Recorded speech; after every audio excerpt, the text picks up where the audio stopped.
Good evening, folks. Hope you're well. What a glorious day it's been today. It's going to be hotter tomorrow too. Wow, what are we at now? Saturday 20th. Yes. Well, welcome aboard. Um, a bit sun-blessed, yes. It's not high blood pressure on this occasion. I'm always curious to know, as a barometer, I suppose, to see how I'm faring in life. Um, because I've often thought whether I'm odd or not. Have you ever had this self-doubt? You think, am I an oddball? Why is it that I'm a square peg looking for a round hole all the time? Well, it didn't sound quite right, that, but it's true. I mean, I've always felt a little bit of a misfit. And at one point in my life, I was okay, I think. I was plodding along quite nicely in the system. And then one day, I don't know whether it was a culmination of things, but little things mount up. I mean, it's rather strange, isn't it? It's like a couple of things happen and you think, well, that's okay, dismiss them. Then maybe another thing happens and dismiss that. You think, well, that's a coincidence. And then things happen again and again and again. And sooner or later you accumulate, rather like Lego, I suppose. If you keep putting one brick on top of another, you'll get a Lego house. And the problem with that, of course, is that these bricks are shattering, because very often you can't put them back in the box. And it's a little bit like, by the time I was fully cooked, I suppose, at about 22, I was a late developer, 23, I thought I was a really nice guy. I thought, you judge yourself, and I knew tossers, and I'm sure you can tell tossers the same as I can. And you would consider yourself, with a bit of luck, very personable, approachable, kind, caring, loving, affectionate, all the good stuff. And I was certainly like that. That's why I went into the caring profession, I suppose, because I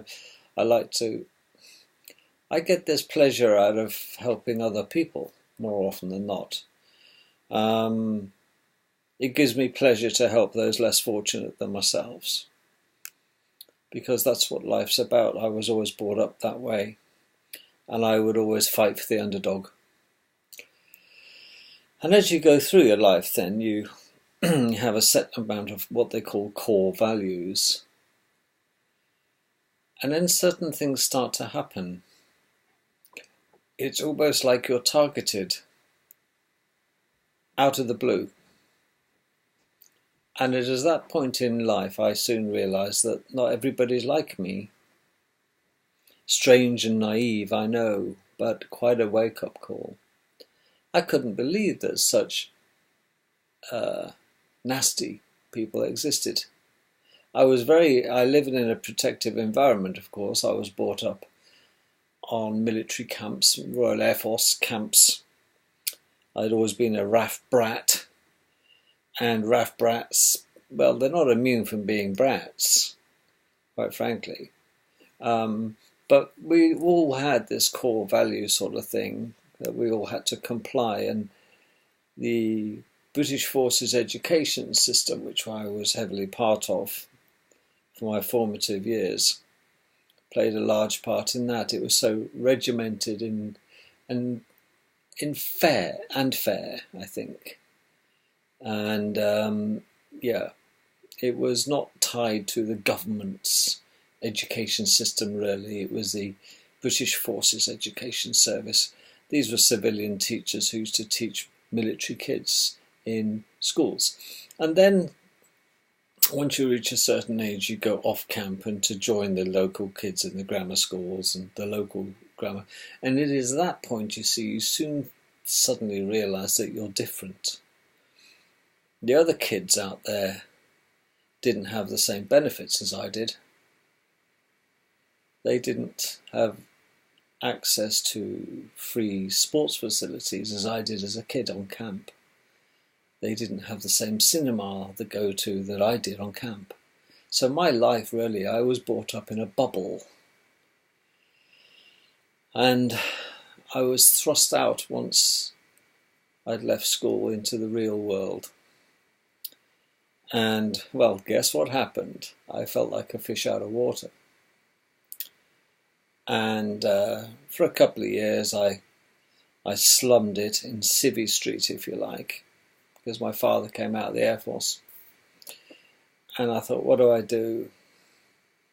I hated, and I mean that, I hated Civvy Street. I was a fish out of water.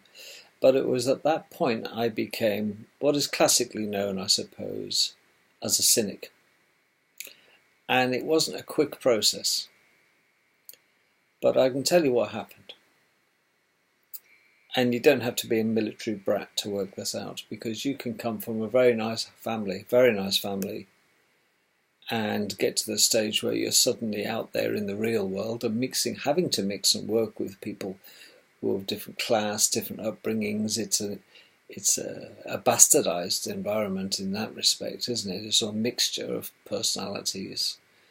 And you then realize rapidly that not everybody around you thinks like you.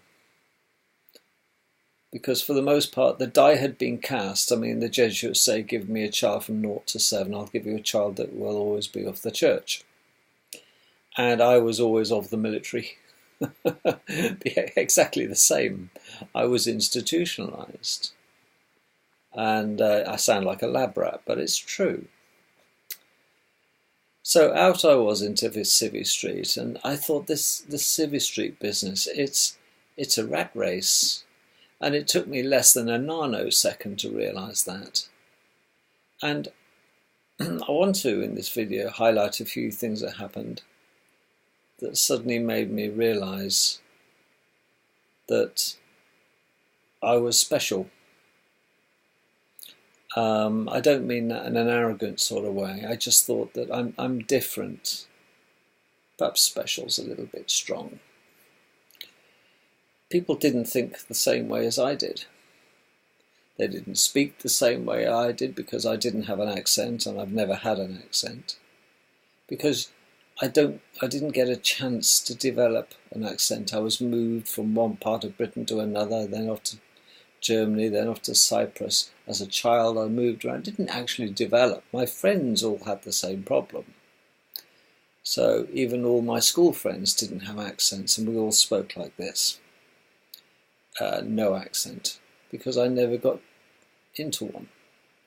And if I did pick up some slang, particularly when I was living in Norfolk, Chanton, Danton, Market, it's very, very easy to slip in. I was ready for it, man. I was like a dry sponge. I was loving the atmosphere and the culture of Norfolk, where I spent a lot of fabulous times in my childhood. But then we moved, and we moved around. So, all my Norfolk accent or my Norfolk thoughts had moved and migrated. And by the time, I'd pick up new ones, and I was very malleable. And I managed the quite a little talent on the QT of being able to mimic people's accents, depending on where we went.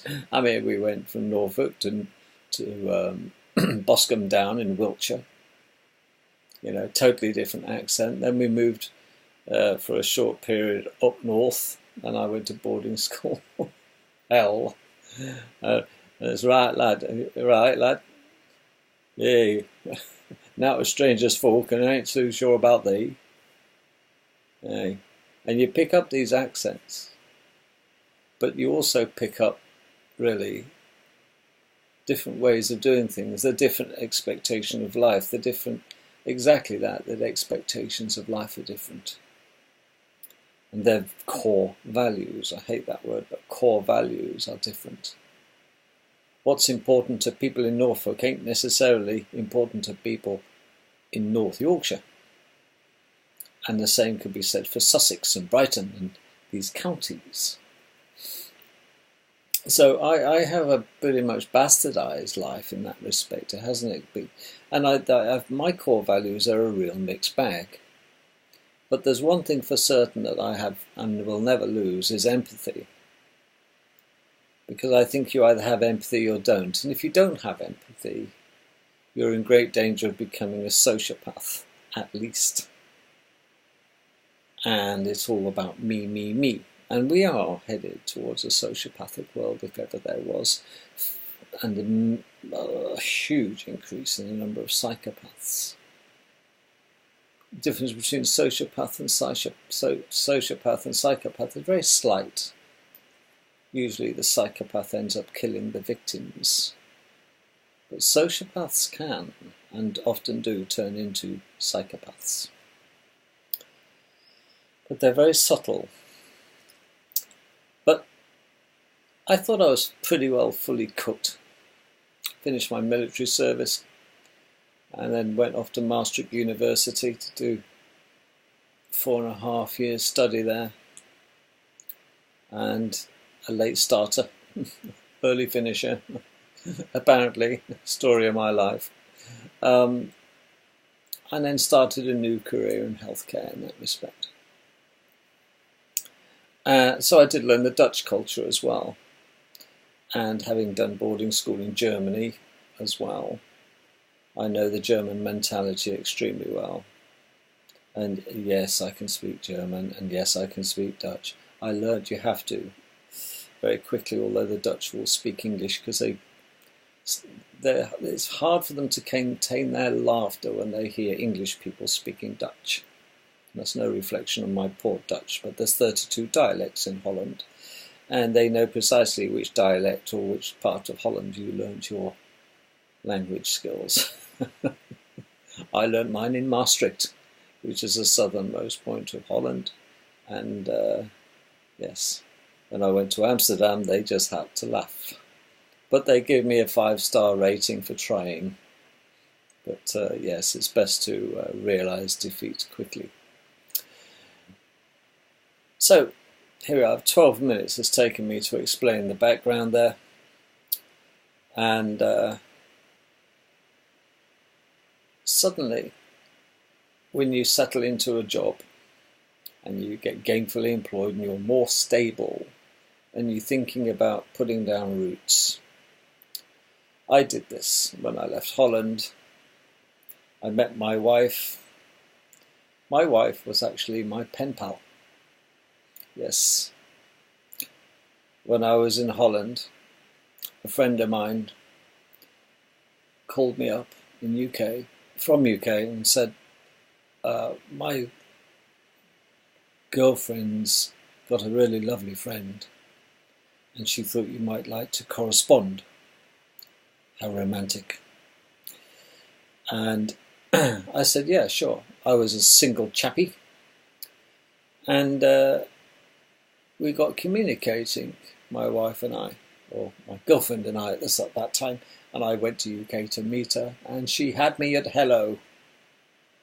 That was it. She truly did. I almost felt like I was born for this woman, and the feeling was mutual. And we hit it off. It was a romance, a whirlwind romance, quite frankly. And that was it. I could think of nothing else. And she was my new obsession. And unbeknownst to me, I was hers. That was often reflected, not so much face to face, but in her letters. I used to receive almost on a daily basis. And I promptly replies. There was no mobile phones these days, folks. There was no. It was expensive to call England from Holland and vice versa. So letters were the way forward, but I always thought it was beautiful. That's why I like writing letters, particularly. I think they're so much more personal, especially between people who want to keep it private with no snooping. Not like they do on emails and things, they do. So that was that, and I hankered then. I was very lonely eventually. All of a sudden, I saw qualities in my new partner that were just like mine. We had the same values, we had the same core values, we had the same ethics. It was a match. And I still got my friend to thank for that introduction. And but from that point on, I just wanted to get into UK, back to England. Why England? No disrespect to Holland. Great respect for Holland. So I came over and very quickly decided to set up home with this wonderful woman and get married. Okay, we that was it. To the exclusion of all others in my life, that woman was my woman. Trust me on this. And it was reciprocal. And shortly after, yes, we didn't plan her, but she came along, was my wonderful daughter. And again. So I had then two wonderful women in my life. And I was a happy bunny. And I got a job reasonably quickly. And then the trouble hit me like a ton of bricks. What do I mean by that? It's nothing marital, don't get me wrong, it's nothing to do with relationships. It means that I had to start working with people suddenly who had never had the experiences I've had, and they've never had the upbringing. Of course we're all different. But I came from such an alien background, being a raff brat, compared to the civilians I was now forced to work with. And their values, their core values, are entirely different to mine, it seems. They'd never had the life experience that I'd had. They don't have the history to draw upon and the comparisons to make between different cultures and different things.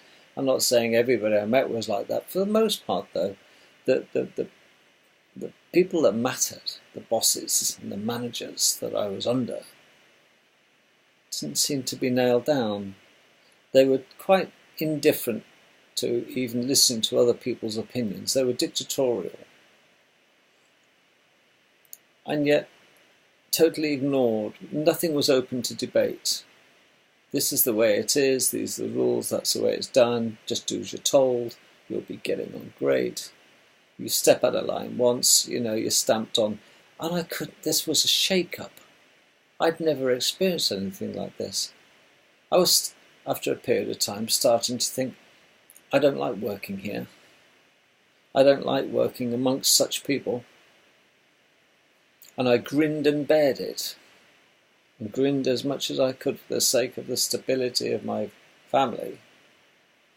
But I thought no amount of money can make this or compensate me for the misery that I was enduring, having to work with such a bunch of negative people who were bigoted, yes, dare I say racist, had no culture at all. Sounds terribly snobby, I know. But I thought, these are civilians, this is it. I've lost my foot in the camp, if you know what I mean. Because I used to try and keep one foot in the camp, and they do say that if you leave the military, the military never leaves you. That's very, very true. Because they put into you such values of look after other people first and then look after yourself. And it's inverse in City Street. And I was still suffering from this well into my adulthood. Okay. My priority, of course, was my family, but equally then, what I do in the core of my day, the work day, was affecting me.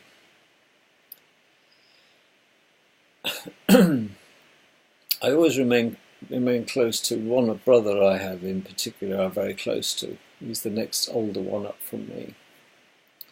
And get this, he and I think the same.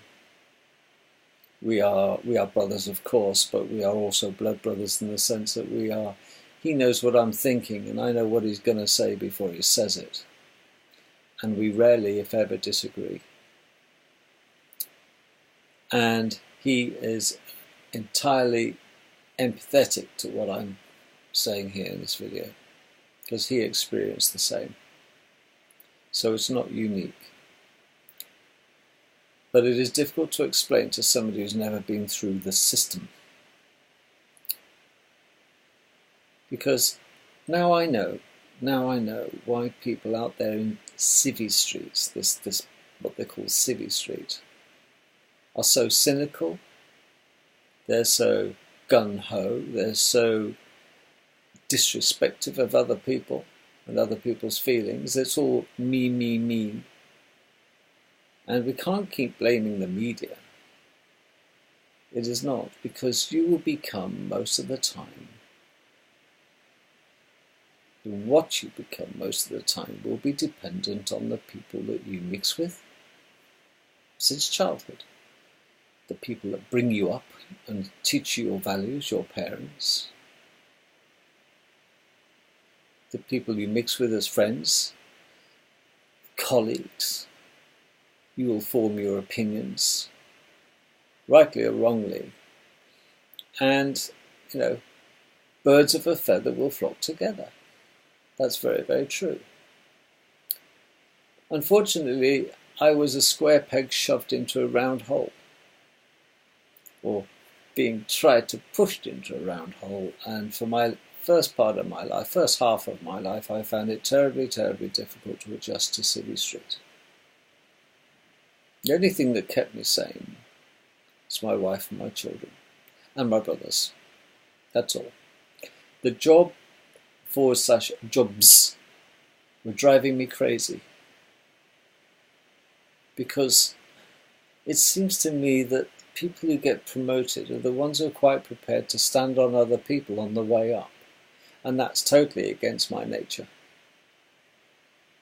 And you should be careful standing on people you stand on your way up, because you're going to meet them on the way down. That was my philosophy, and I've witnessed so many times. It begs the question whether promotion is worth it, because the nail that sticks up the most often is the first to get hit. Yes, and I saw lots of these arseholes, come and go in my time. And I was like, yeah, baby.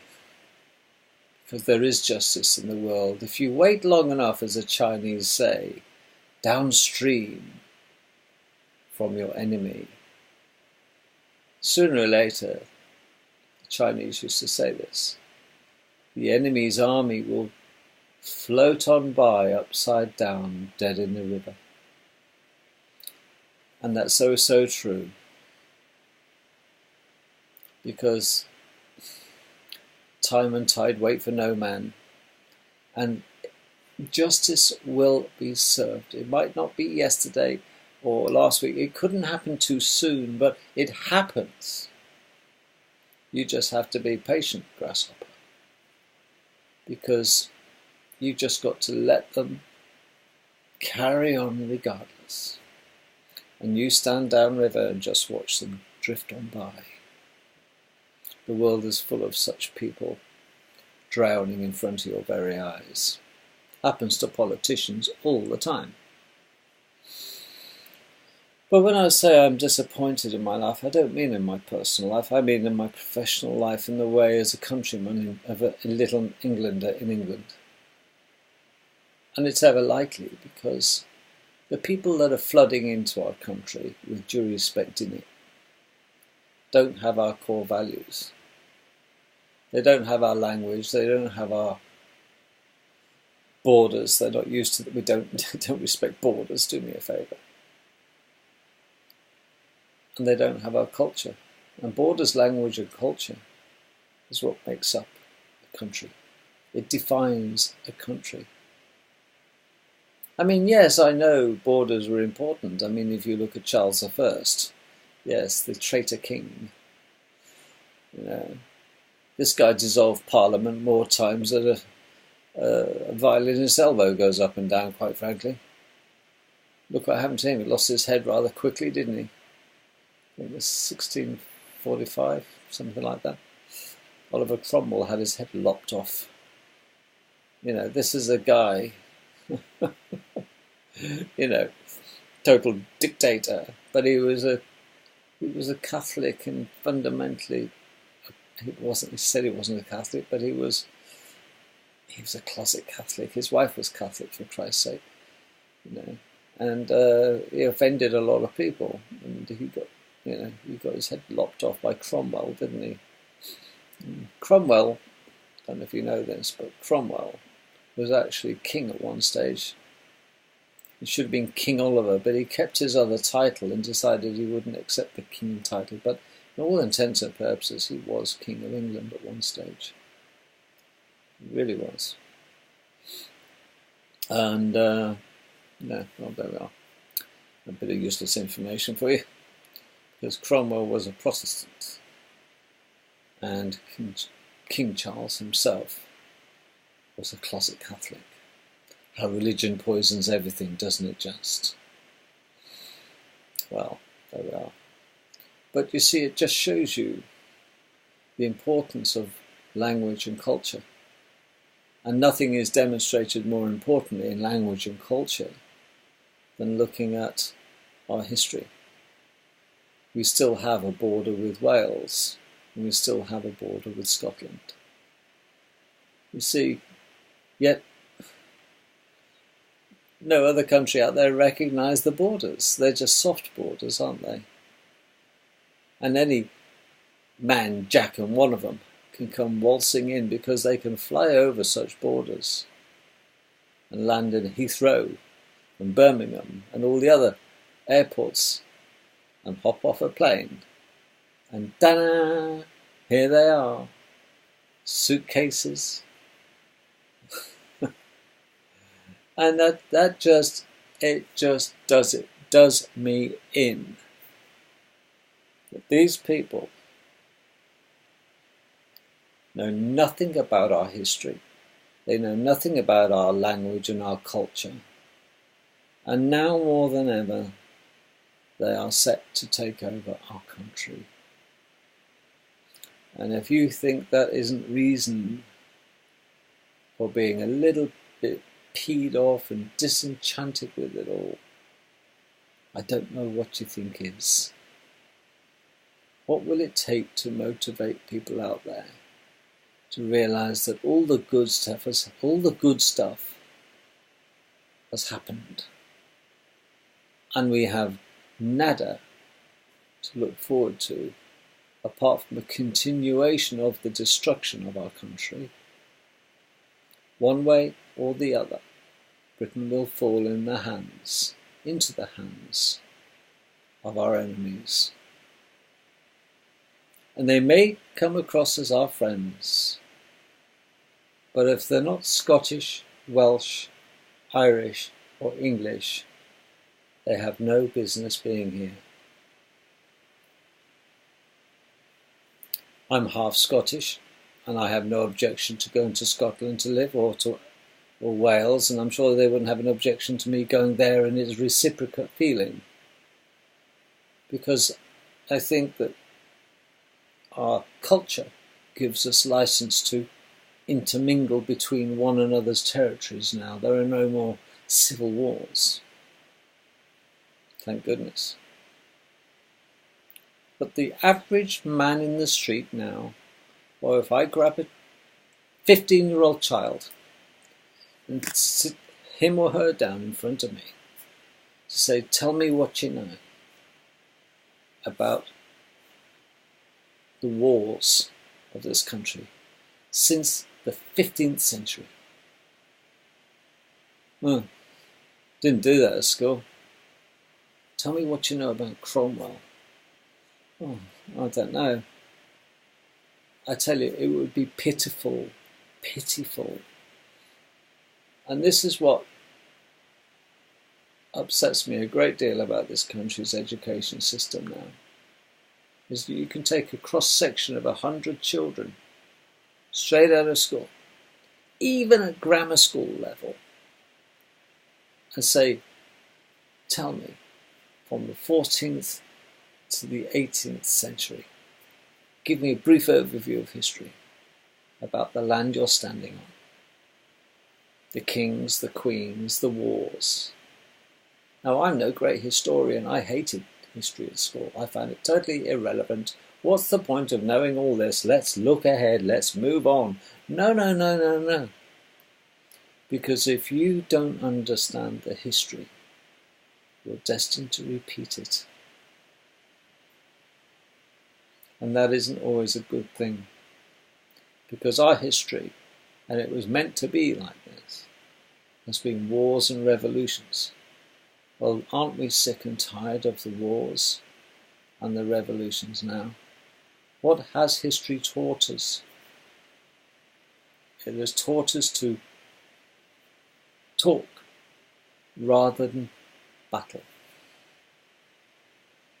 Diplomacy is the best key to peace. But no, instead you see, because they want a homogenized world, they want to bastardize the races. They're not really overexcited about the bastardizing religions, but there will be a dominant religion. Because out of all the religions that are supposed to be a little bit like, well, okay, tolerant, there is one particular religion that is not tolerant. Is there? Okay, I will mention it is Islam. But even within Islam, okay, there's warring factions. That's not exactly a peaceful religion amongst itself. We have the Sunni and the Shia world going on, don't we? That's why the war exists between Saudi Arabia and the other kingdoms. Yes. It's a Sunni and Shia war in the Middle East. It's got almost nothing to do about Israel or Palestine. Almost nothing. But I digress. We must know the history, and if we are to avoid making the same mistake in the future. I just knew that would happen. Well, if you knew it was going to happen, why did you continue acting the same way as you did if you knew? Done. But then we learn, don't we? People like us. We learn why it is that people are remarkably dumb. And I don't mean that to be patronising. But why have you and I woken up maybe and thought, well, hang on, life isn't as it's portrayed, it's all smoke and mirrors. The media is in the pockets of those who want to control us. The banking system's corrupt, the legal system's corrupt, the education system sucks. Our kids have never been dumber. They've had access to instant education via the internet. But the problem with our kids is they know a lot about such a little. Oh, I'll Google it. You know, well, Google it. When did such and such? When did Henry VIII die? I'll Google it. Do you know much about Henry VIII? Oh no, not really. But I know when he dies. I can Google it. You see, they've got this almost an excuse now where they don't have to store or use their memory or their brain to make comparisons. You see, what they can do, Google that and then Google that to get the answer for that, and then they'll be Googling all day. No wonder they're Googling. They're Googling nuts. Googling is a double-edged sword, isn't it? And very often, a lot of the stuff you get on Google is wholly inaccurate. But it's an excuse for the kids to be bone idle. I can Google it. I don't need to store that information. Here's a wake-up call.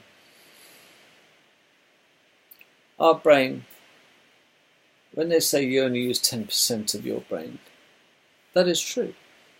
Because in your head, the mass of your brain, only 10% of it does actual processing of information and thinking. The other 90% of your brain is a factory Okay, there's there's two spheres to your brain, but as a whole, out of that mass, only 10% is used for thinking. The other 90% is used to operate the machine you call you and other things. So they're quite right when people say we're operating on 10% of our brain. And that's the clever ones. What about the rest of us who aren't geniuses? You see, people really are only operating on 3 or 4%, even if they're half as intelligent as very, very clever people. 4 or 5% of our brain is actually used for thinking. The problem nowadays, folks, is people just don't think. They don't think of the consequences. They don't think of hurting and the consequences of hurting other people or speaking and saying things that are hurtful and disruptive and destructive. They have the inability to think ahead and work out the consequences of their actions because they don't even think behind themselves or looking at their previous actions. They have inability to recall. And that's because of the suppression in our brain, what's left of it to process and think, is because of the inoculations and the fluoride. We have lost the ability, our ability to think has been so degraded. People just don't think anymore. We prefer to Google and dribble. And that's why I'm totally disillusioned with it all. I can't see, quite frankly, a future in this world. And The Brave New World, Aldous Huxley, is the book to read. Because everything will result in a reset. Because we're nothing special. We've been here before. We've been so much more advanced than what we currently are. And the whole thing's gone up in smoke. And I really don't want you to be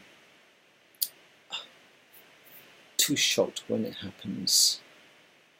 Because it happened to the Atlanteans. It'll happen to us. There are such advanced things in our history that we're not even made aware of. Where are all the things in history? Where are they? That everything the advanced humans ever made. Where are they all? Have you ever wondered what's under the sands of the Sahara Desert? I mean, deep sands. Have you ever looked at the Sahara Desert and realised, wow, imagine Lawrence of Arabia,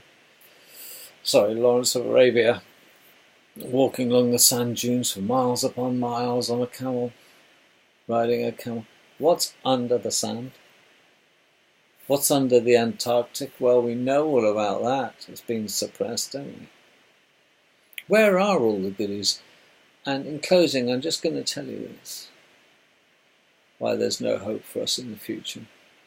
And there isn't. We've lost our core values. Our borders, our language and our culture.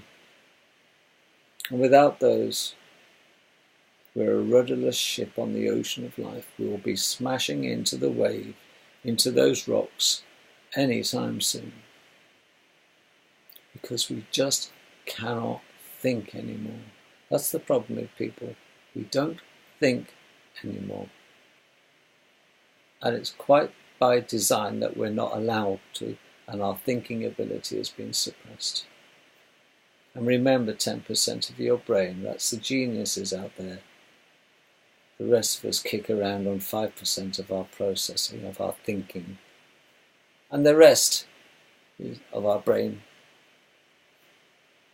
mass is used by the body to become and run the machine called you. That's provable. But no, There's a reset. And we will do the same again. The same thing. And in closing, just remember this. There are more people above on the land of this earth, the flat earth. There's more people above the ground today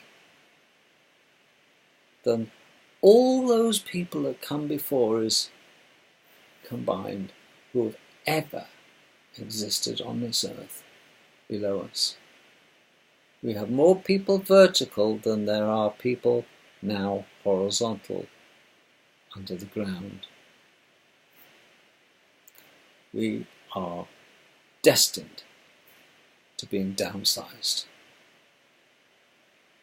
That's not something to look forward to, but it's certainly yours and my future and our children's future, unless we start to stick to borders, language and culture.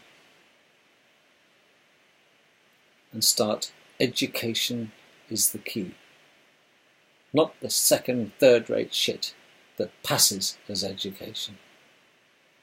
When you get teachers who don't know until they get told what to teach.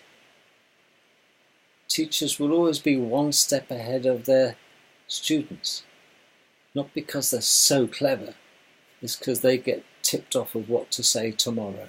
And tomorrow they'll learn what to say on Tuesday.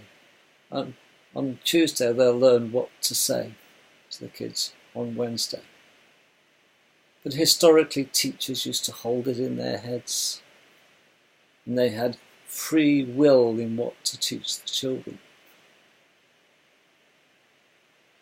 Do you ever see Miss Jean Brodie slip up? Teachers. People who have never left school. Think about that. Catch you tomorrow. Have a lovely, lovely Easter. And get some rest. Look out for your enemies drifting on by, face down in your river. Wait long enough and you'll see them, so don't despair.